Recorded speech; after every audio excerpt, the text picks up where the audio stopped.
Când m-am trezit azi dimineață și am văzut cum e vremea, am zis că mă duc în Bahamas și nu mai filmez nicio mașină. Dar mașini cu Luci Popa trebuie să continue, trebuie să filmăm. Este o zi de sâmbătă, ninge, ce vreme frumoasă, ca să facem o comparație. Nu mi-am ales eu o mașină să filmez, mi-am ales 3 pentru astăzi. Hai să vedem. Dacia Logan, nouă facelift, siglă nouă, ați văzut-o deja pe canal, ați văzut o prezentare.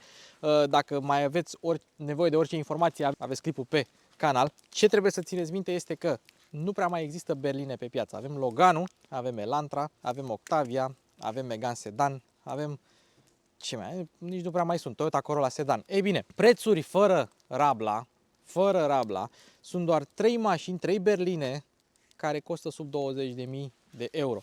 Dacia Logan, Hyundai Elantra și Megane Sedan. Dar Megane Sedan, dacă îi pui o vopsea metalizată și niște senzori de parcare, nici măcar tabletă sau alte chestii, trece de 20.000 de euro. Și acestea sunt singurele 2 berline noi de pe piață pe care le poți cumpăra dotate ok, la mai puțin de 20.000 de euro. Mai mult, Dacia și Hyundai sunt cele mai vândute branduri auto de noi în România. Deci Hyundai a depășit Volkswagen, a depășit Ford, a depășit Renault, a depășit Skoda și așa mai departe. Hyundai a devenit al doilea cel mai vândut brand în România după Dacia. Dacia are concurență serioasă, în ciuda faptului că prețurile nu prea se pupă. Așa că astăzi am adus așa, o Dacia Logan Prestige, da? Echipată complet. O să vorbim de motorizare puțin mai târziu. Am adus un Hyundai Elantra Highway, care se compară la dotări cu Dacia Logan, doar că este cutie automată. Și aveam nevoie și de un Hyundai Elantra cu cutie manuală. Și când am nevoie de un Hyundai în București, întotdeauna apelez la tovarășii noștri de la DAB Autoserv. Fie că e ploaie, fie că e vânt, fie că e ninsoare, mereu m-au ajutat cu mașini. Da, DAB Auto este una dintre cele mai mari reprezentanțe din România. Au Hyundai, Suzuki, Mitsubishi, Fiat, Alfa Romeo, Jeep. Sunt și reparatori autorizați Tesla, toată lumea cu Tesla se duce la ei. Deci mulțumim DAB Autoserv. Îi găsiți pe splaiul Unirii și au mașini la test și au și mașini pe stoc. Așa că încă o dată mulțumim DAB Autoserv. Așa că în cinstea acestui clip vă rog să dați un like și un subscribe, să ajutăm canalul să crească. Dacă filmez și pe zăpadă, atunci chiar că mă dedic clipurilor și mă dedic vouă, pentru că clipurile astea sunt pentru voi. Nu mai lungim, mașini cu Luci Popa în gheață!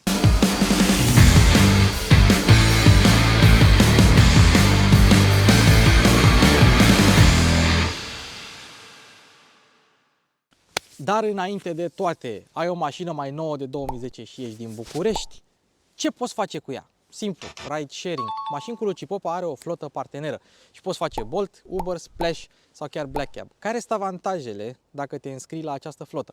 Copii conforme și ecusoane gratis, atestatul gratis, comisiuni din net, nu din brut, colantul se comisionează conform comisionului standard și promoții în flotă. Și dacă vrei să faci asta, sună-l pe Bogdanel, da? 0784 840 696 sau te înscrii pe www.flotabol.ro. Oricum o să las eu în descriere și în primul comentariu linkurile. Suni acolo, lași numărul de telefon și te sună o secretară mișto. Și să le spui că veniți de la mașini cu Luci Popa. Bun, începem cu prețurile și știți foarte bine că evident Hyundai Elantra este mai scump. Loganul n-a ajuns încă la nivelul cât să coste cât un Elantra, cu toate că Loganul s-a scumpit în ultima perioadă.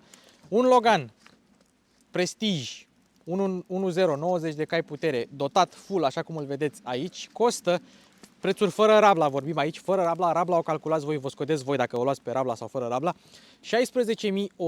euro cu TVA inclus. Acum, toată lumea știe că Dacia oferă garanție 3 ani pentru mașină, Hyundai 5 ani fără limită de kilometri. Însă, dacă vrei să prelungești garanția la Dacia și să ai 5 ani garanție sau 200.000 de kilometri la Logan, mai plătești 750 de euro. Deci ar veni, nu, 754 de euro, deci vine 16.854 de euro. Opa, deja se scumpește. Dacă îi mai pui și versiunea pe gaz, mai plătești încă 600 de euro și ar veni 17.450 și ceva de euro. Da? Deci 17.400, 17.500, hai să o luăm așa. Ei bine, o Elantra Highway manuală, pe care nu o avem aici, trebuie să o facem din două bucăți, costă 19.600 de euro preț de listă. Asta ca să comparăm și garanțiile la fel. Deci diferența este de undeva la 2100 de euro. Vezi? Acum parcă nu mai e așa mare diferența între astea două mașini după ce le configurezi similar și ai și garanție similară. Deci, parcă totuși începe să bată. Acum, o să ziceți lumea, nebunule!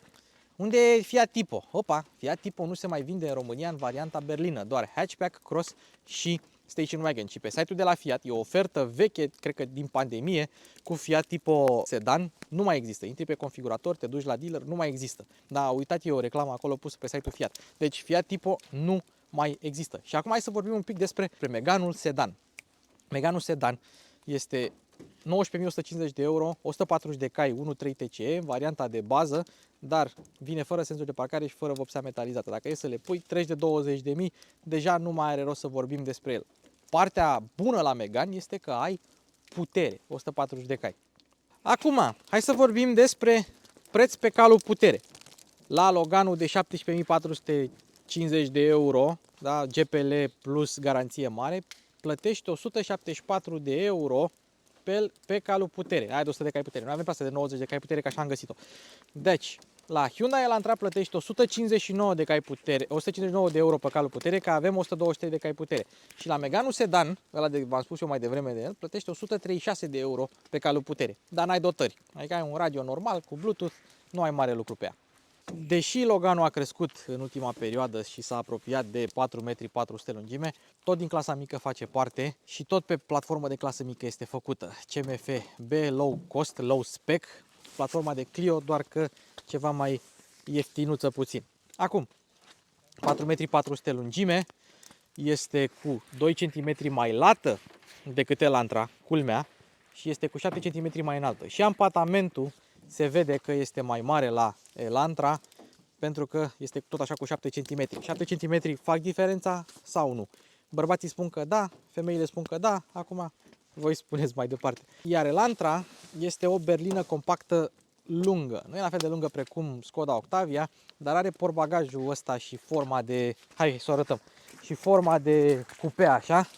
Și asta îl face mai lung. Deci 4 metri 67. E o mașină lungă, dar se vede totuși că ca și înălțime, ca și lățime, încă face parte din clasa compactă. Formele sunt total diferite, dar o să vedem la interior dacă mărimea suplimentară a lui Elantra face vreo diferență la capitolul spațiu interior. Bun, asta este cheia cu keyless de la Logan, noua cheie cu sigla Dacia, încuiere, descuiere, portbagaj și luminițe. Dacă te apropii de mașină, hâț! Gionuțule s-a descuiat. Dacă te depărtezi de ea, hop, s-a încuiat. Și acum hai să trecem la Hyundai Elantra. În echiparea Highway nu ai keyless, deci aici e un avantaj la Dacia. Cheia este normală, seamănă cu cheia mea de la Kona, da? Încuiere, descuiere, portbagaj și așa mai departe. Și oglinzi rabatabile electric pe care Loganul nu are. Dar aici avem și un Elantra exclusiv pe care îl avem așa doar de comparație, da? Avem keyless, așa cum găsim la Hyundai, uite, din buton. Și acum, întrebarea este, vouă cum vă place keyless-ul? Apropo, și cheia diferă, are alte butoane, alt tot, vedeți? Deci întrebarea este, de fapt am două întrebări pentru voi și să-mi răspundeți în comentarii, care e mai frumoasă dintre cele două și care sistem de keyless vă place. Oricum, dacă este să le comparăm Highway versus Prestige, Loganul câștigă pentru că are keyless, Elantra pierde că nu are keyless, dar are alte chestii. Hai să vorbim despre faruri.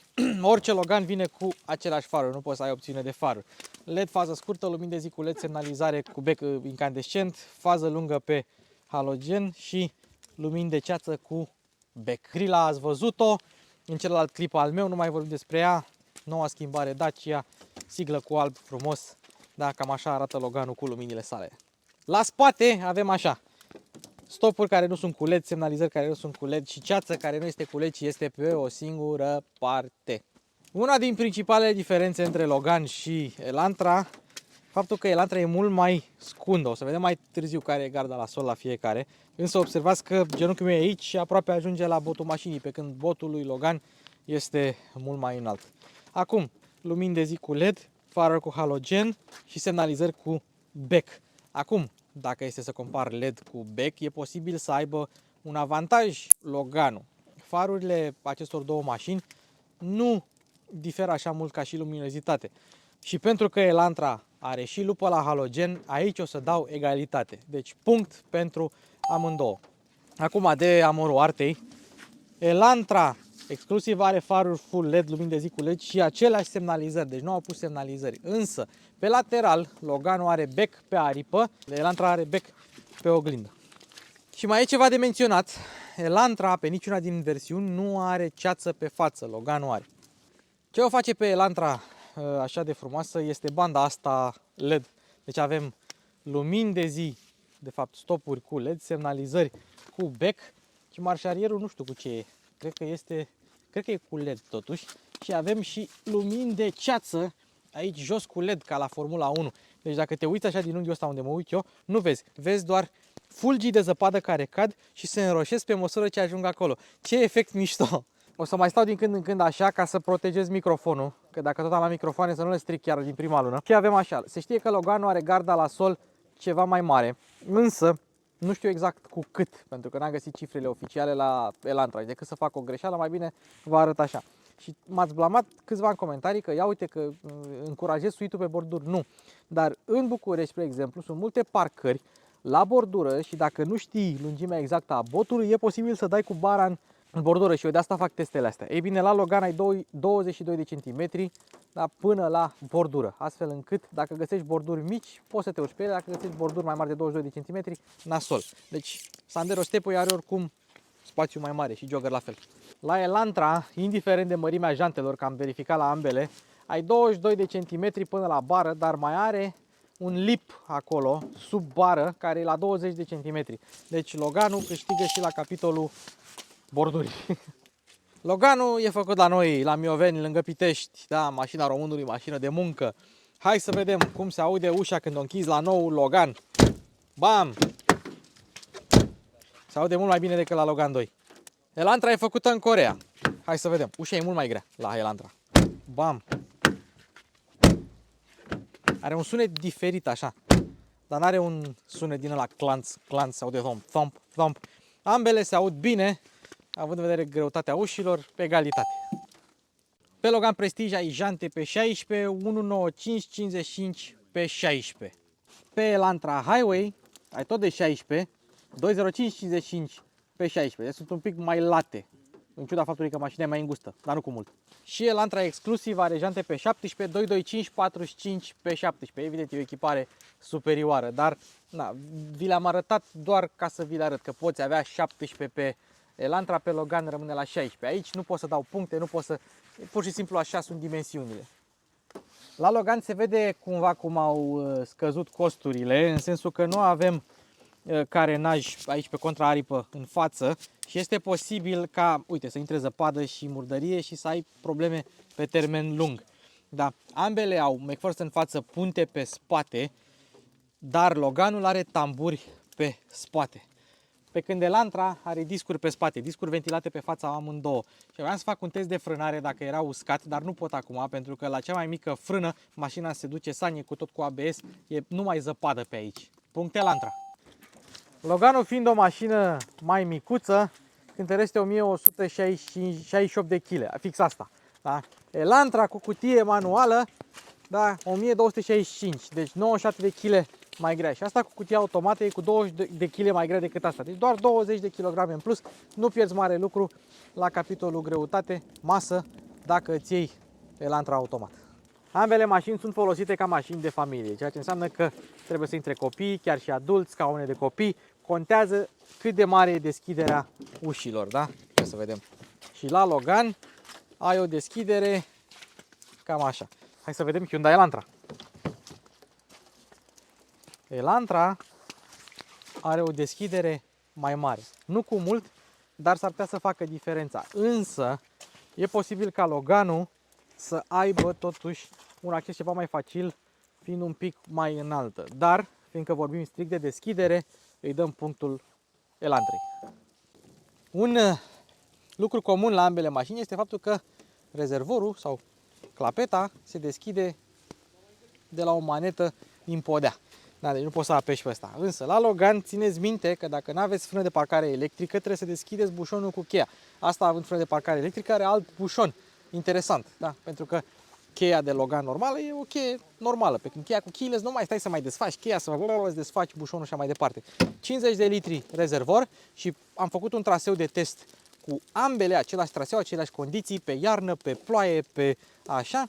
Asta a scos 5,5 oraș plus afară consum mediu și vedem și la Elantra acum. La Logan rezervorul e pe dreapta, țeava e pe stânga, dar e sub mașină, exact ca la Jogger, împart aceeași platformă. La clipul celălalt cu Logan, în comentarii mi-a spus câțiva că nu se simte miros de benzină sau miros de gaze în mașină, unii mi-a spus că da. Acum comentați în continuare pe același subiect. La Elantra, tot de la o manetă se deschide și ai un bușon pe care îl deschizi normal, deci e exact același principiu. 50 la Logan, 47 de litri la Elantra, benzină cu concentrație maximă de etanol 10% la ambele, 47 de litri rezervor și consum pe același traseu de testul de Logan a scos 5,5, Elantra a scos 6,2. Am traversat Bucureștiul și am făcut și un pic de afară cu ambele mașini în condiții de ninsoare și așa mai departe, 6,2 Elantra, 5,5 Dacia Logan, culoare Bostan. Se știe că Loganul este mașina noastră, mașina în care băgăm frigiderul, porcul, soacra și nevasta. Acum hai să vedem. Pananam! Hopa! Se deschide portbagajul la Logan și avem o deschidere mare de 90 de centimetri, un volum de 532 de litri cu o lățime minimă de 105 și o adâncime de 100 cu o margine de încărcare de 22 de centimetri.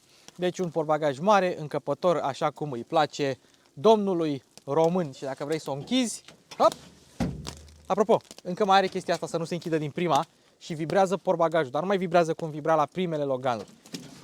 Gata, s-a închis. La Elantra avem o situație interesantă, pentru că nu avem buton cum avem la Logan. Ei, dacă ți-e exclusiv, ai un buton aici și se deschide portbagajul. Dacă nu, ai o manetă lângă maneta de rezervor și dacă nu ești atent, poți deschizi portbagajul când vrei să bagi benzină.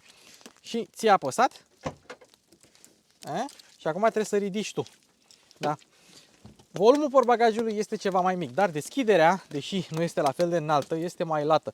109, lățime minimă 103, adâncime 109, e mai adânc portbagajul decât este la Logan.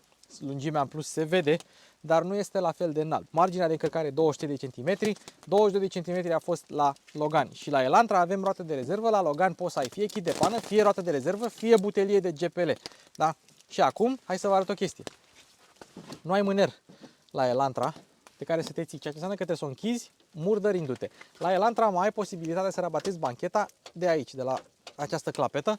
La Logan nu ai. Însă, pentru că are portbagajul ceva mai mare și pentru că poți să-l închizi de la manetă, punctul portbagajului se duce la Dacia Logan. Ia, la Elantra, dacă vrei să deschizi nici la asta nu se deschide tot. Hop, hop, nici la asta n-ai mâner, dar portbagajul este absolut același. Ia să vedem. La asta avem roată de rezervă. Avem și la asta roată de rezervă de dimensiuni reduse, dar măcar avem. Deci, dacă ții exclusiv, singurul lucru pe care îl primești în plus e butonul ăsta. Dar tot te murdărești pe mână când închizi portbagajul. Capota la Logan are băți, n-are amortizor, are antifonare. Care are?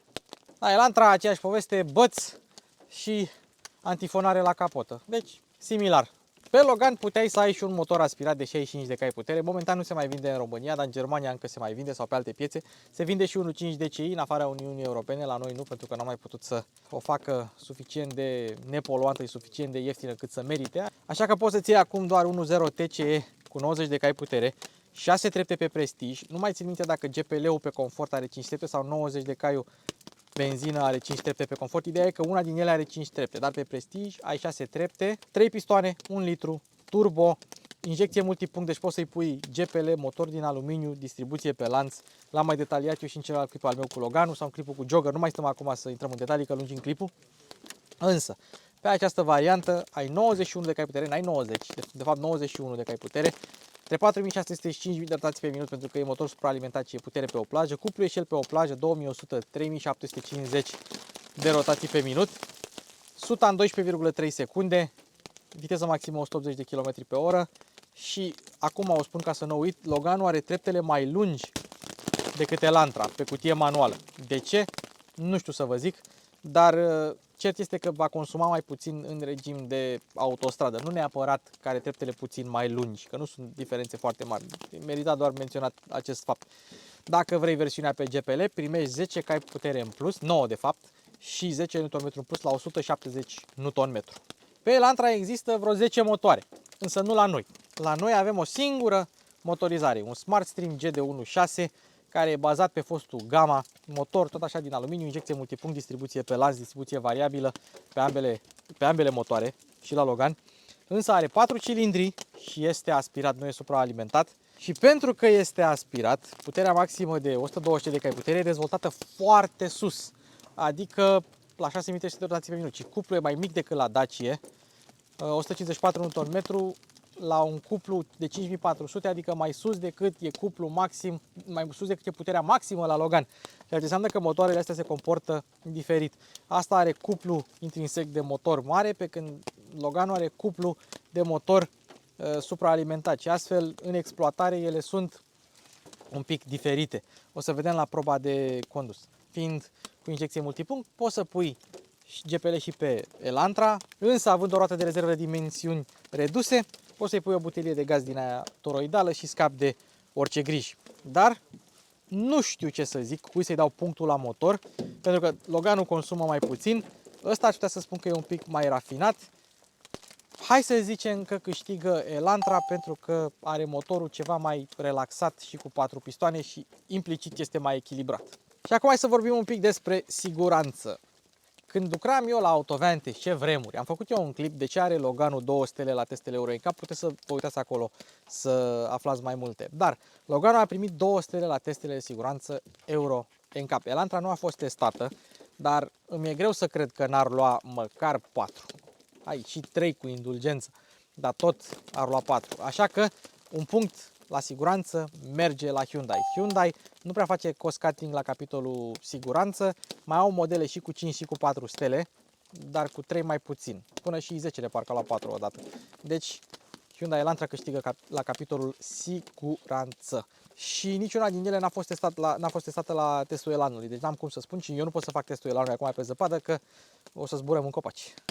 Dacă vrei să rabatezi bancheta la Logan, o rabatezi foarte ușor, da? Dar nu ai margine sau nu ai podea plană.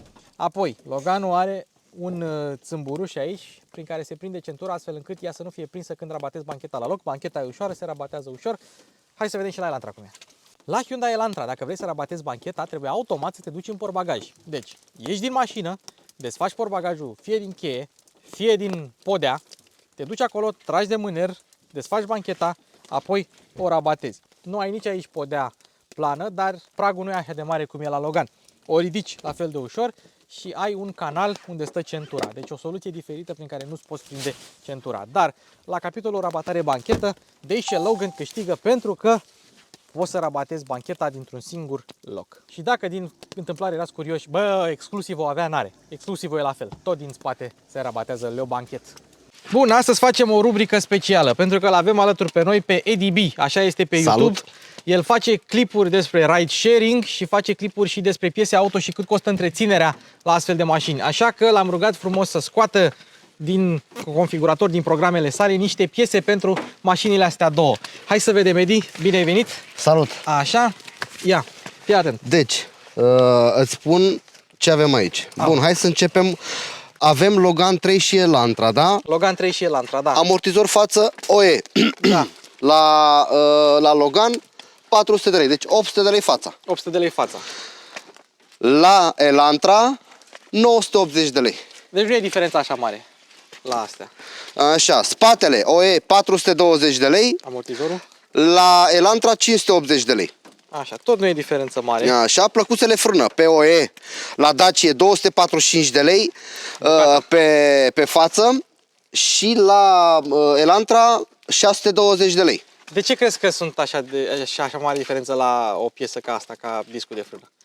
Care crezi că e... Păi, de exemplu, la asta, discurile de frână sunt cele de pe Docker. Da. Posibil să fie piese, la discus e clar Docker pe ele, Da. deci în program, posibil să fie aceleași plăcuțe. Adică să nu trebuiască să facă Upgrade. altă piesă. Altă piesă, da. Și cu fiind făcând matriță, multe, cu tot ce da. înseamnă și așa mai departe. Exact. Pe când Posibil. Elantra ar fi făcută pe o platformă nouă, probabil că au făcut frâne special pentru mașina asta. Da, Așa. pe uite, la plăcuțele de frână, la Logan 3 găsești și pe Polpart, de exemplu, Da. un brand, la 125 de lei. Ok, deci dacă faci ride sharing, poate și toci multe plăcuțe, poți să-ți iei mai ieftin. Uite, discurile sunt 470 pe OE și sunt pe TRV 300 de lei. Am înțeles. La Logan. Da. Discurile spate la asta sunt 270 de lei un disc, deci vorbim de un disc, da? Așa, Așa, uite, tamburul de frână. așa. E greu să strice piesa asta, Da. dar dacă cumva se strică, 1130 de lei un tambur. Unul singur. Unul singur. Am înțeles. Bine, astea rezistă 150, 200 de mii, cam rezistă. Da, e greu să strice tamburul. Da.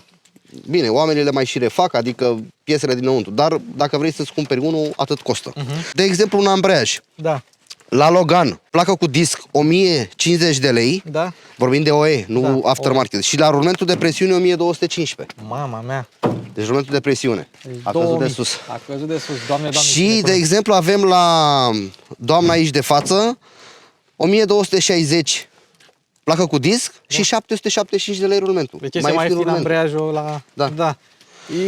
Eu cred că are legătură cu faptul că mașina asta are mai mult cuplu și l-are pe o plajă și astfel încât forțează mai mult ambreiajul. Probabil. Probabil că ăsta fiind aspirat. Bine, cuplu nu diferă așa mult, dar diferă plaja asta de cuplu. Așa. La schimburile de ulei, de exemplu, filtru ulei 41 de lei la Dacia pe OE, aer 112 lei pe OE, habitaclu pe carbon avem de la MAN cu 79 de lei, ulei clar Rene 17, norma găsești la 160-170 de lei, de exemplu Castrol GTX-ul. Da. Da? E același, doar că ei au pus Dacia pe el și au scris Dacia GTX, nu știu ce, și le vând la un preț mai mare. În sfârșit, asta e altă treabă. Iar la domnișoara aici de față, filtru ulei 94 de lei, aer 124, habitacul 123. Doar habitacul l-am găsit pe MAN la 123, cu carbon. Nu am găsit la altă chestie. La această mașină, majoritatea pieselor, chiar și filtrele, vin în 10-12 zile. Adică nu ai posibilitatea să le iei mâine. Da. În schimb, la asta, având în vedere că are piese și de pe modelele anterioare, găsești discuri, de exemplu, plăcuțele de frână. Plus că e o mașină care se găsește pe toate străzile. Și Sandero are același motor, și Jogger are același motor. De le găsești. Da, le mai găsești. Aici e un pic, stai un pic cam prost, de exemplu, dacă se strică, trebuie să o ții pe bară. Păi da, dar la un schimb de ulei, sau se refer la toate piesele. Toate piesele. Toate piesele vin în 10-12 zile, Da, am înțeles. adică nu am găsit să vină foarte repede, Pe știi? stoc, da. Nu prea sunt pe stoc. Hai să vedem ce mai avem pe aici. Bun, casco au majoritatea astea noi. Da. Dar în cazul în care lovești din cauza ta și n-ai casco din ăla cu franciză, eu știu, Da. și Doamne ferește, hai să vorbim de Logan. Da. Știi că mulți posesori de Logan nu-și fac casco. După ce a trecut perioada de leasing și așa, nu mai faci casco la Logan. Da. Problema e că, de exemplu, un far, dacă ai lovit un far, e 1915, deci 2000 de lei. Bun. Un far. 1200 de lei, da? 1900. 1900, deci 19 milioane un far. Și la Loganul 2, ai idee așa ăla cu halogen vechi, cam cât era? Era Undeva până într-o 1000, 800-900 de lei. 800-900 de lei, deci s-a dublat. Adică nu vreau să vorbesc prostii, dați-ne în comentarii care, știi, nu am programul în față ca să știu exact. Da. Și asta depinde, eu ce am scos aici depinde foarte mult și de adaosul pe care și-l pun alții. Eu, de exemplu, pe SXS Auto, asta e www.sxs Auto, acolo am piesele. Am un adaos pe care, practic, eu, la mine în firmă, gen. Da. Acum, aceste piese poate să varieze și noi vorbim aici fără mâna de lucru, da? Fără service. Vorbim doar de piese. Costul de piese, da. În schimb, de exemplu, aici avem două modele. Ăla e cu LED. Da, Cel cu LED, dacă, Doamne ferește, lovești mașinuța aia, 4500 de lei un far. Oho, 1000 de euro aproape. Da. Da, adică vorbești de niște costuri. Ok. Așa și... La halogen? La halogen nu știu. Nu Oricum, mi l-a dat pe ăla. Trebuie să fie, e halogen cu lupă, eu zic că e la jumătate de preț. Adică n-are cum să fie 30 de milioane un far cu halogen la Hyundai Elantra. Eu cred că e fix la nivel de LED de Probabil. Dacia, 1900 jumate. Eu cred că trece de 2000. Trece de 2000? Da. Ok. Deci asta în cazul în care nu știți ce să vă luați, dacă să vă luați highway cu halogen sau dacă să vă luați exclusiv cu LED. Dar bine, dacă știi că o să-i pui casco toată durata de viața mașinii, poți să ți le știi, dar în vedere dacă vă luați mașina asta la mâna a doua. Spre rușinea mea, n-am scos distribuția la ele. Da. La asta știu sigur că e 1200 de lei, piesele mă refer. Da. La Logan nu știu ce să zic. Lanț Aveam amândouă. motorul ăsta dacă nu mă înșel și pe Logan 2. Că Logan de la final de carieră. La final de carieră. Da, Da. s-a pus 1.0 TC. Deci mai mult de 500 de lei n-ar trebui să coste piesele, depinde de unde le iei. Tocul lanții și ăsta, știi? Da, deci nu cred. La fel dați în comentarii până ajung eu la calculator și acolo probabil că o să mă informez și vă las în descrierea clipului, în comentariu. Ce mai e de spus este că la Logan distribuția rezistă undeva 100-150 de mii, chiar dacă e pe lanț. Știi? Deci trebuie schimbată cum ar fi urea, de exemplu. Știi? Acum, na. Deci cam astea sunt piesele. Crezi că și costurile, da. Și costurile merită așa diferența între una sau alta? Adică dacă știi că... Depinde ce vrei să faci cu ea. Se știe din start că Dacia este o mașină muncitoare, da. Și ce mă deranjează un pic, dacă îmi permis să spun pe vlogul tău, da. Dom'le, patrioți, că e Dacia noastră. Să fim sinceri, Renault 12 sau prima Dacia 1300 a fost luată de la francezi, de același proiect, pusă, gata, e Dacia românilor. Nu. Dar Dacia este o mașină muncitoare, adică dacă dorești să-ți o cumperi pentru, nu știu, distribuție, flote, să o dai la agenți, nu știu, ride-sharing, taxi, e perfectă. E o mașină cu costuri minime de întreținere. Bineînțeles, fiind Dacia, o să găsești la un moment dat, momentan, aceste modele 3, de exemplu, nu le găsești pe OLX dezmembrate momentan, dar într-un an jumate cu siguranță vom găsi. Oricum poți să pui piese de... Bine, dacă iei un far, de exemplu, din dezmembrări de la Logan, nu o să mai aibă dunga aia albă, dar în rest farul e același. Farul e același, piesă, da, știi? forma e aceeași. Forma e aceeași. La fel, poți să pui grilă de pre-facelift dacă vrei să cumperi ceva. Și am văzut că se caută acum pentru Loganul 3 pre-facelift, deja găsești pe net la 500 de lei grilă nouă. Și să-ți faci Loganul vechi pre-facelift, să-l faci cu siglă nouă. Deci aș recomanda Dacia ca și mașină muncitoare. Poți să tragi pe ea. Să fim sinceri, am văzut și pe net și am văzut o grămadă de Daci cu 500, 700, 1.000.000 de kilometri. Deci neumbrate în motor. Uite, Andrei Vereștuc și-a luat acum Logan la 25 de milioane cu 750.000 de kilometri. Da, Vereștuc, nu? Da, Andrei Vereștuc. Da.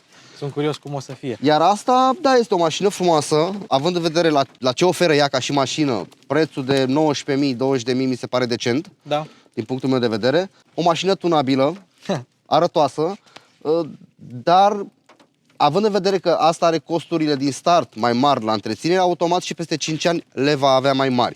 Și la Dacia știi la ce să te aștepți. Ai mai avut motorul ăla pe Dacia, ai o idee de cum se comportă acest brand. Hyundai la noi, nu știu, de cât timp a intrat mai în forță? 5 ani să zic? Da, cam așa. Oricum, a devenit al doilea cel mai vândut brand în 2022, după Dacia. Asta e comparația perfectă, sunt cele mai vândute mașini din România. Vândute mașini. Da, e o mașină frumoasă și aș cumpăra-o ca și mașină de familie, pentru mine.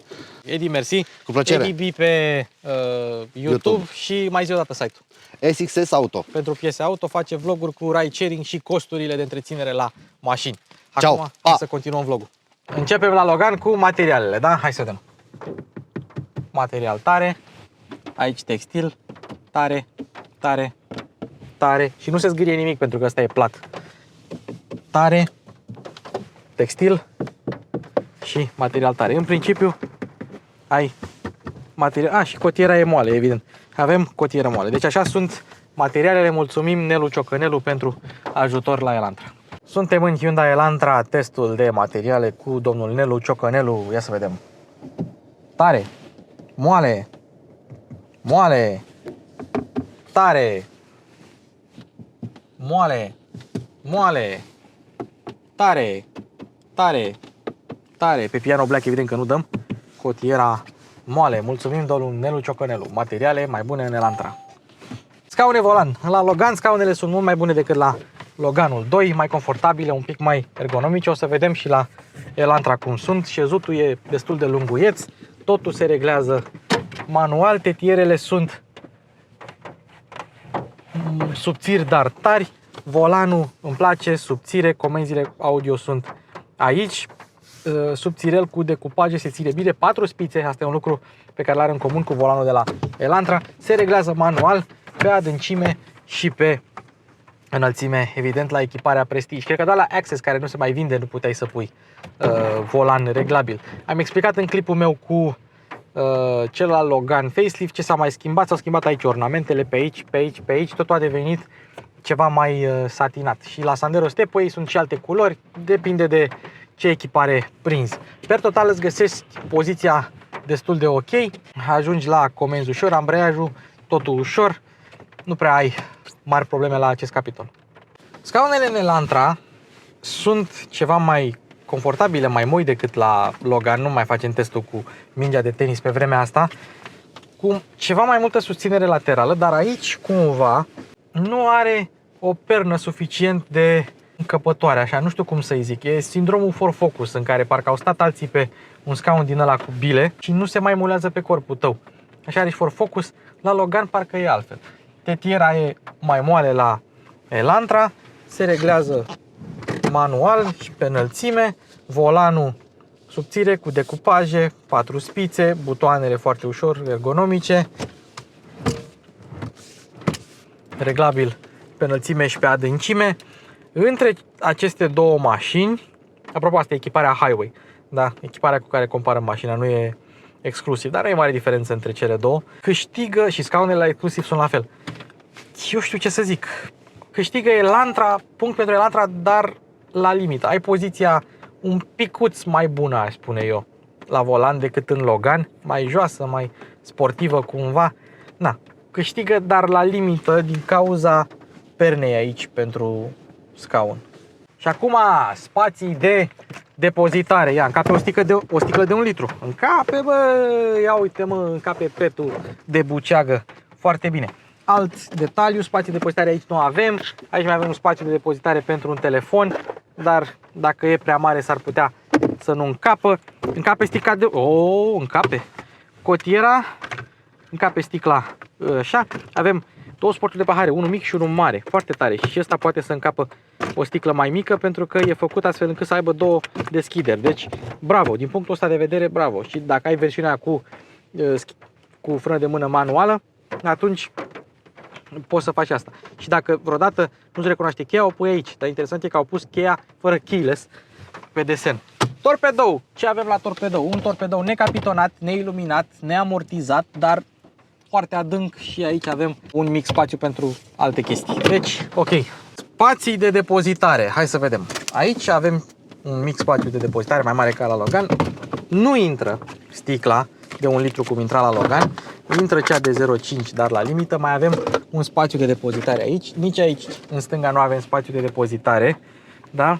Hai să vedem suporturile de pahare, că astea sunt interesante, pentru că Hyundai nu a vrut să pună sticlă de 1 litru în ușă, dar poți să pui sticlă de 1 litru, poți să pui sticlă și de jumate și asta este doar la cutie automată. O să vă arăt la varianta cu cutie manuală cum este consola, că diferă absolut complet, tot ce vedeți aici diferă complet. Se desface chestia asta, se pune sticla de jumate, se pune sticla și de 1 litru. Deci, bravo Hyundai din punctul ăsta de vedere. O să vedem cui dăm punctul. Cotiera este mai mare decât la Logan și torpedoul este mai mic decât la Logan. Deci avem buzunare și suporturi mai bune, spații de depozitare mai slabe. Eu zic că din punctul ăsta de vedere avem egalitate între Logan și el. Ok, hai să vedem ergonomie, să vedem unde sunt lucrurile prin mașină. Geamuri, oglinzi, nu avem oglinzi rabatabile electric, comenzile de pe volan sunt destul de intuitive, tablou de bord și tempomat, comenzi audio, ștergătoare, frumos, nu am găsit nimic în neregulă. Ce interesant este că avem aici USB-ul pentru conectivitate la mașină și avem aici un USB pentru încărcare. Mi-ar fi plăcut să fie totuși invers. Dacă ai suportul ăla care este accesoriu, nu este opțiune pe mașină, da? Atunci poți să ai un cablu mai mic și să-l ții așa la încărcat, pac, și să conectezi la Apple CarPlay și la Android Auto, despre care vom vorbi imediat. Apoi, scaune încălzite, avarii, start-stop, buton de eco, frumos, climatizarea foarte ușor, ventilator, temperatură și unde să se ducă aerul cu restul de butoane, priză de 12 USB-ul ăla, schimbătorul ok, frâna de parcare unde te aștepți, cotiera la fel unde te aștepți, na, se mișcă un pic, dar aia e mașinuța noastră, parasolar fără lumină, avem lumina aici, butonul e aici, butonul e sos dacă vrei la cartofi, aici este senzorul de temperatură pentru climatizare, avem mâner la toate ușile, mai puțin la șofer și în spate nu avem cârlig pentru hăinuțe și nu avem centuri reglabile pe înălțime. Per total, ergonomia la Logan este bună. Este bună și spațiul e destul. Eu sunt mai micuț așa, dar per total e bun. Bun, hai să vedem ergonomie.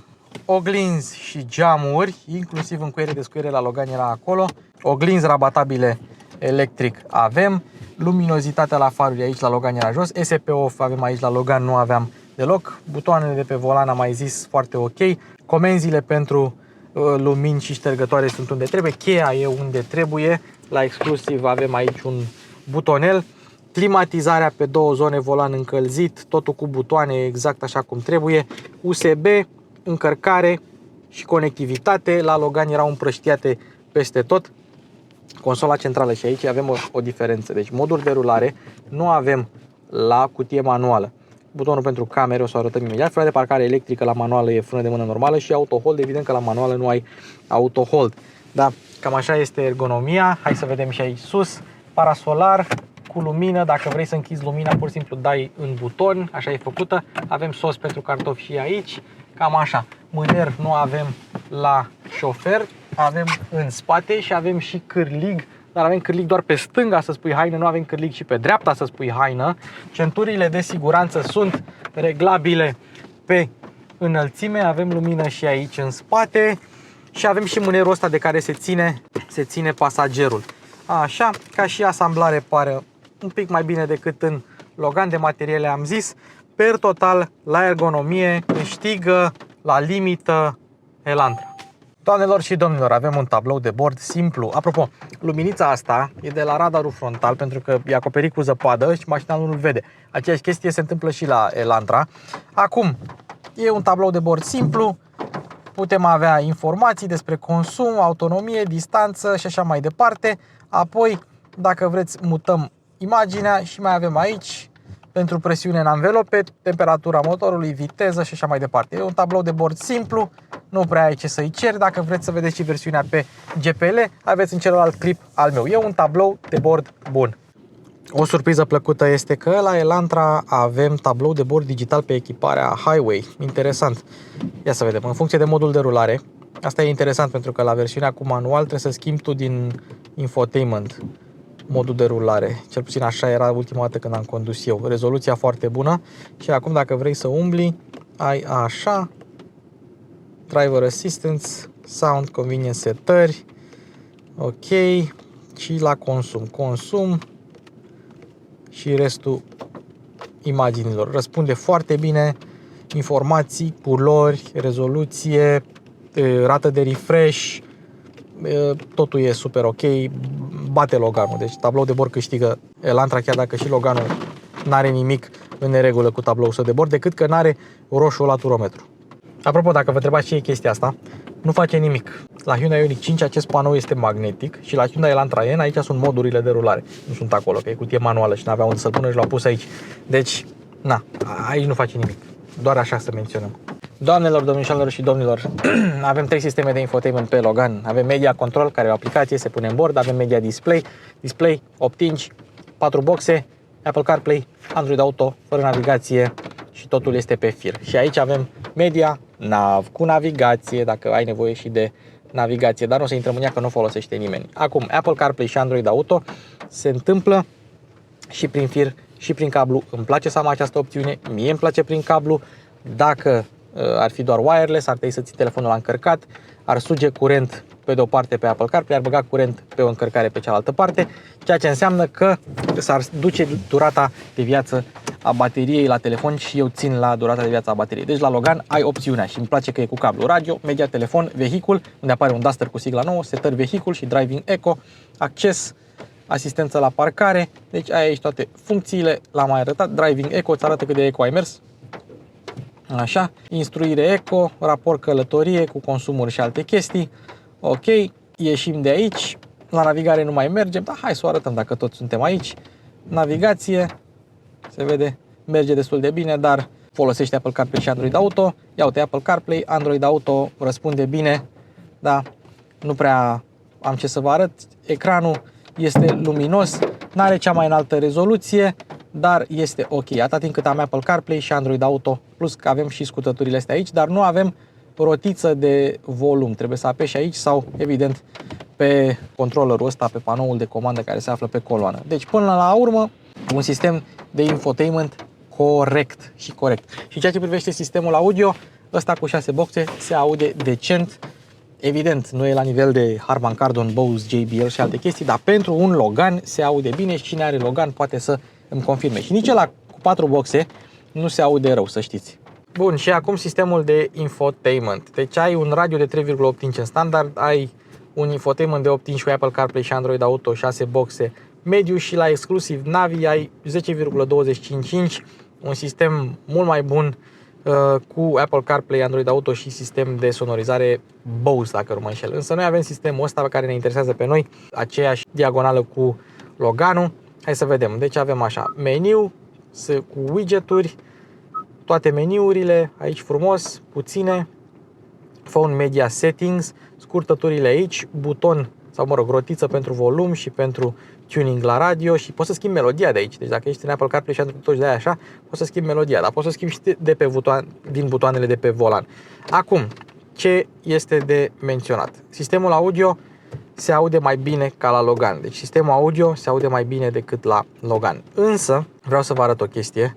Te duci în Apple CarPlay și Apple CarPlay este doar wireless. La 10,25 inch ai și fir și fără fir. Acum, am spus la Logan că eu prefer cu fir pentru că ajută sănătatea bateriei și nu ai nici lag. Dacă vrei să stai cu mașina pornită, să te uiți la un clip pe YouTube și să ai telefonul conectat la Apple CarPlay și Android Auto wireless, vei avea un delay între când vorbește Dorian Popa sau la cine te uiți tu pe vlog sau pe Netflix și sunetul în boxe. Deci, Apple CarPlay cu fir ajută sănătatea bateriei și nu are nici delay la video. Problema este că la sistemul ăsta nu poți avea Apple CarPlay cu fir. Înseamnă că ești obligat la wireless și înseamnă că strici sănătatea bateriei și ai și delay. Și încă o chestie, e un bug la Hyundai-urile astea, mergi ce mergi și după un timp îți intră în meniul ăsta, zice că phone not responding. Pe aia trebuie să intri iar aici, dar el nu se deconectează. Ăsta e un bug pe care l-am întâlnit pe Elantra, pe Tucson, pe i20 și așa mai departe. Pe toate Hyundai-urile care au sistemul ăsta am întâlnit bug-ul ăsta pe care încă nu s-a rezolvat. Ceea ce înseamnă că, deși are un ecran ceva mai bun, da, care este, mă rog, un pic mai bun decât la Logan, Loganul câștigă partea de sistem de infotainment, bate sistemul ăsta de infotainment, dar pierde la sistemul audio care se aude mai bine la Hyundai. Dacă ar fi fost cu fir și n-ar fi avut bug-ul ăla, clar ar fi bătut Loganul. În cazul de față nu bate Loganul, punctul se duce la Logan. Apropo, ambele mașini au 6 airbag-uri, deci nu pierzi la capitolul airbag-uri. Și acum hai să vedem și camera de marșarier. Mașina are senzor de parcare față-spate cu cameră de marșarier cu indicații dinamice. Și îmi place că îți scrie, ok, camera e un pic murdară acum că e situată destul de jos, dar măcar ai cameră și mai ai câteva setări aici de luminositate și alte chestii. Însă voiam să vă arăt asta, deci priviți în toate direcțiile. Uitați-vă cum trebuie să priviți în toate direcțiile când ai cameră la Logan. Așa trebuie să priviți. Gata, și acum hai să vedem și camera. La Elantra avem buton de cameră, rezoluția la cameră un pic mai bună, insesizabil față de Logan, dar nu avem indicații dinamice. Și din setări nu poți să-i pui indicațiile dinamice. Deci nu poți. Ai aici niște indicații fixe dacă te apropii, dar nu ai indicații dinamice. Camera e poziționată mai sus decât la Logan, se murdărește ceva mai greu, ceea ce în teorie ar trebui să fie mai bine, dar nu avem indicații dinamice și avem și butonul ăsta. Acum, indicațiile dinamice sunt utile sau nu sunt utile? Dacă ți se par utile, atunci câștigă Loganul, dacă nu ți se par utile, atunci câștigă Elantra. Ceea ce înseamnă că, din punctul meu de vedere, este egalitate. Ajungem în spate la Logan, hai să vedem. Macheta e un pic profilată, destul de confortabilă, nu prea am de ce să mă plâng. Spațiu, scaunul e dat la maximum în spate și am de la genunchi până la mine mai am 17 cm cu scaunul dat la maximum în spate. La cap am cam atât. Mai am plăsuță, da, am aici frumos buton pentru geam. Hai să vedem, încape o sticlă de 1 litru? Nu încape. Încape o sticlă de 0,5? Încape. Ok? Ce mai avem? Nu avem deloc cotieră în spate, avem o priză de 12 V și avem aici un buzunar în care încape sticla de 1 litru și încape și altceva. Ce mai ascuns Renault pe aici? Model Neber, încălzire, airbag, carter, buzunar, volan pe stânga, scaun stânga, cablaj cu airbag. Bun, Deci cam așa stai. Și dacă vrei să stai în mijloc, ai tunelul ăsta care e destul de lat așa, dar nu e foarte înalt. Da? Și n-am spus, mașina are o lățime interioară de 140 de centimetri. Bancheta de la Elantra e profilată, e destul de confortabilă, un pic verticală și e mai joasă decât cea de la Logan, cu șezutul ceva mai scurt. Interesant. La cap ai mai puțin loc decât la Logan și cu scaunul dat la maximum în spate, ia să vedem, 17-18 cm, deci cam la fel spațiul la picioare. Un spațiu de depozitare aici. Încape sticla de 1 litru la Logan, nu încape. Asta de 0,5 încape oricum. Materialele sunt, mai puțin aici unde sunt moi, în rest sunt tari. Ai un mic spațiu de depozitare aici. La Logan aveai priză de 12 în spate, aici nu ai nimic. Dar ai 2 guri de ventilație, ai și cotieră cu 2 suporturi de pahare. Abia încape o sticlă de 1 litru, dar mai mult încape aia de jumătate. Ai isofixuri exact cum ai și la Logan, frumos. Apoi aici în spate stai mai bine în Logan, pentru că n-ai cotieră, deci stai mai bine. Și tunelul e cam la fel de lat și cam la fel de înalt și plasă ai doar aici, în partea asta, da? În dreapta la pasager. Și la cap cam așa. Deci cam așa stai în bancheta spate de la Elantra. Și lățimea, că am zis că arătăm și lățimea, 143 de centimetri. La banchetă aș da, hai să vedem, care a câștiga. Eu știu, nu, câștigă Loganul, are priză de 12V în spate și încă o dată. Nu, câștigă Loganul, are priză de 12V în spate și stai mai bine pe locul din mijloc că n-ai cotieră și ai mai mult spațiu la cap. Deci bancheta spate câștigată de Logan. Bun, acum hai să vorbim despre fiabilitate. Ambele mașini au apărut în 2020, ați avut timp să le cumpărați. Cine are mașinile astea, Logan 3 sau Hyundai Elantra 7, că e a 7-a generație, spuneți în comentarii dacă ați avut probleme sau nu de fiabilitate, la service cum s-au comportat cu voi și așa mai departe. Dacă sunteți mulțumiți de service, de garanție și de fiabilitatea mașinii în general. Și acum, hai să vă mai spun un singur lucru. Mașina asta a ieșit mașina anului 2021 în America de Nord. Deci de toate mașinile pe pământul ăsta, Elantra a ieșit mașina anului. Și tot în America de Nord există și Elantra N cu 280 de cai putere. Doamne, ce mi-ar plăcea, una arată demențial. O să vedeți o imagine, o pune Bogdan pe. Aceasta este prima Elantra care nu se vinde în nicio țară vest-europeană. Ceea ce înseamnă că Tucson, Bayon, Kona și hatchback-urile i30, toate au prioritate în fața lui Elantra, care nu s-ar vinde în Europa de vest. Mor berlinele, fraților, mor berlinele. O să mergem la mormântarea berlinelor. N-aveam în plan să dăm motorul cu mașina asta, dar trebuie să o întoarcem. Și dacă tot o întoarcem, hai să vedem cum se conduce Elantra cu CVT. Da, suntem pe modul Smart, care comută între Eco, Dynamic, în funcție de cum mergi tu cu ea. Și uite, cutia CVT, 1500, 2000, dacă mergi normal, dacă accelerezi. Vezi, motorul nu e foarte gălăgios. Dacă tot sunt acum, înainte să le conduc pe celelalte două, cutie manuală, trebuie să vă spun că cu decibel metru, pe un drum acoperit cu zăpadă, cu zăpada care cade pe mașini, mi-a scos 69,7 Elantra, 70 și 70 de decibeli Loganul. Deci mi-au scos, astea sunt valorile, nu sunt foarte diferite. Însă, pe un drum uscat la viteze mari, pe măsură ce crești în viteză, se simte că e antifonarea mai bună la Elantra decât la Logan, ceea ce înseamnă că Elantra câștigă acest capitol. Și uite, nu avem padele, dar avem mod sport la cutie și îți imită vreo 6 trepte. Da. Vă dați seama că acum nu putem să intrăm între a 6-a. Ia, să vedem. Foarte mișto schimbătorul la Elantra, așa pare Audi, așa, semi-premium.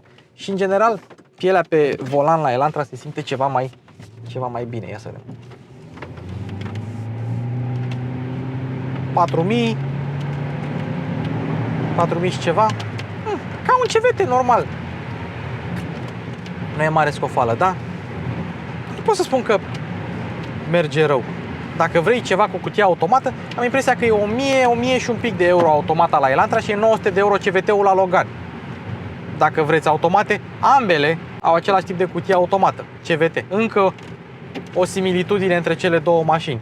Iar așa se simte la fel, dar intrăm noi în pâine cu cutia manuală imediat. Dar întâi Loganul. Loganul pornește scoasă din viteză cu frâna călcată. Dacă ai mașina băgată în viteză, trebuie să apeși pe ambreiaj, dar nu e obligatoriu să ai și frâna călcată. Interesant. Hai să mergem cu Loganelul, cu Loganescu, cum ar zice Dorian Popa, vărul meu. Poate apucăm să-i filmăm Lamborghini-ul sau îl chemăm la podcast la promotor, pentru că acum avem podcast la promotor. Hai să vedem cum e Loganul pe un drum alunecos. Asta e pe eco. Uite, urcă, urcă, urcă. Dar dacă o scoți de pe eco, nu te ții la ea. Bă, acum, așa cum am spus și în clipul meu cu Loganul ăla pe GPL, dacă vrei să simulezi un Logan încărcat, îl treci pe eco. Da? Și mai pierzi niște cuplu, mai pierzi niște putere și vezi așa cum se mișcă pe eco. Dar dacă îl scoți de pe eco, el e chiar ok. Ia să vedem. Op, alunecă puțin. Ce am observat eu este că mașina e destul de sigură, frânează bine. Bine, are și continentaluri de iarnă pe ea. Acum se conduce ușor, cutia se manevrează destul de ușor, poziția la volan e înăltuță. Dar îmi place că se manevrează ușor volanul. Suspensia e moale, dar nu e chiar ca la Duster, dar nu prea ai probleme pe gropi. Filtrează și amortizează binișor. Ia să vedem. A 5-a. Și pe un drum de ăsta acoperit cu mâzgă, gheață și zăpadă, e ok. Se simte cum zăpada bate pe sub mașină, dar după cum am spus, diferența nu e mare. 0,3 decibeli între Elantra și Logan. Abia mai încolo, la viteze de autostradă, hopa, încep să simți. Îmi place că avem și blind spot, că mașina asta le are pe toate, și senzor de parcare pe față. Adică ai o mașină echipată bine. Acum mult timp, când a apărut Loganul, nu prea credeai că o să ai toate dotările astea pe el, știi? Op, op, opa, subvirare un pic, op. Mare atenție, da? Mare, mare atenție. Ia hai să vedem și o frânare, da? Îi dăm a doua ca să avem și frână de motor. Opa! Și frânează destul de ok. A trebuit să fac o mică corecție. Mașina s-a dus un pic în dreapta. Dar, per total, eu zic că e o mașină sigură din punct de vedere dinamic. Cei de la Romania Driving Experience au făcut o manevră de evitare la 130 cu Loganul și s-a descurcat ok. Nu e mașină sport, evident. Și e o mașină destul de ușoară. S-ar putea să alunece, adică să nu muște din asfalt tot timpul, mai ales în condițiile astea. Dar poți să faci rev matching corect. Răspunsul la pedală, opa, e ok. Simți așa cum alunecă, dar e decentă, chiar nu e rea. Frânăm, frână de motor, rev matching, foarte ok rev matching-ul. Destul de manevrabilă, ok, direcția nu e cea mai precisă și nici cea mai rapidă. Dar față de Loganul 2, totul s-a îmbunătățit semnificativ. Consumul, dacă mergi liniștit, e ok, e bun. Motorul ăsta de 1 litru chiar consumă bine, mai ales când ai 6 trepte. Din ce am înțeles de la niște ingineri pe la Dacia, versiunea cu 5 trepte, că există și versiuni cu 5 trepte. Ia, stai puțin. Bum. Moale și nu s-a auzit prea mult. Acum mai urmează un dâmb, îl luăm la viteză un pic mai mare. Să dacă se aude tâng, e ok. A 5-a la Loganul cu 5 trepte este la fel de lungă precum a 6-a la Loganul cu 6 trepte. Și motivul pentru care au pus și cutia cu 5 trepte e ca să aibă mai multe cutii pentru joagere. Dar, na, CVT-ul și el se conduce bine, dar nu va avea aceleași performanțe. Loganul nu e o mașină rea. Pe canalul ăsta ați văzut când am făcut eu cu mașina de la Redact de la Craiova, când am făcut BlaBlaCar. Și a fost destul de spațioasă. Deci, per total, Loganul e o mașină ok, mult îmbunătățită față de generația trecută. Față de pre-facelift, schimbări tehnice doar la catalizator, ai mai puțină platină în catalizator. Deci nu mai furați catalizatoare de Loganuri noi, pentru că s-ar putea să nu merite. Deci, mașina, ia, hai să vedem cât de ușor este să întorci. Marșarier, camera s-a murdărit, vă dați seama, trebuie să ieși și să o întorci. Uite și un X7, vreți să vedeți X7-le nou pe canal? Dați un like la clipul ăsta, dacă vreți să vedeți X7-le nou pe canal. Cât de ușor este să o întorci. Foarte ok și senzorii de parcare față. Și mașina s-a aburit un pic pentru că am dat climatizarea încet. Dar dacă dai la maximum, ce am observat, dacă dai dezaburirea maxim la Logan, nu pornește AC-ul. Este dezaburire fără aer condiționat. Bun, acum hai să trecem la Hyundai Elantra. Bun, hai să vorbim un pic despre consola centrală la cutia manuală, că pe noi asta ne interesează de fapt. Materialele sunt cam la fel, interioarele sunt cam la fel, doar că butonul de cameră e aici. Fiți atenți aici. Am făcut eu o greșeală, da? Fiți atenți aici. Deci ai camera fără indicații, dar când o bagi în marșalier ai indicații. Și la una și la alta, ceea ce înseamnă că punctul se duce la cameră la Hyundai Elantra și asta a fost greșeala mea. Dar n-am văzut în viața mea o cameră fără indicații dacă apeși pe cameră. Și senzorul de parcare aici, frâna de mână e așa și schimbătorul e aici, iar spațiul de depozitare e mai bun la manuală. Aici avem suport pentru o sticlă de 1 litru, nu pentru 2, și mai avem aici și un păhărel mai mic pentru monede și frâna de mână e așa. În schimb, cotiera este aceeași la ambele mașini. Dar acum trebuie să mergem să o conducem și imediat îți dai seama că ambreiajul la Elantra e un pic mai greoi decât la Logan și e interesant aici, dacă vrei să schimbi, automat vei da în frâna de mână. Nu e deranjantă, dar o simți. E aproape un fel de cotieră. Da? Ia să vedem.